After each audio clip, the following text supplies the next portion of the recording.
The static keyword is used to indicate that a particular member belongs to the class itself rather than to instances of the class.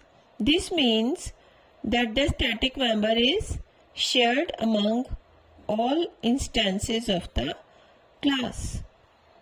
Static variables and methods are allocated memory space only once during the execution of the program.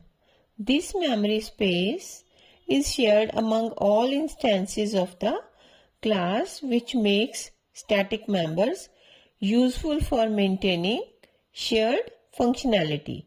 For example, imagine there are 30 students in a class. This number is fixed for all the students of the class. So, the number of students is a shared attribute of the class, much like the static keyword allows a variable or method to be shared across all the instances of a class in Java. In this example, the count variable is static, meaning it is shared across all instances of the class counter. Every time a new counter object is created, the count variable is incremented.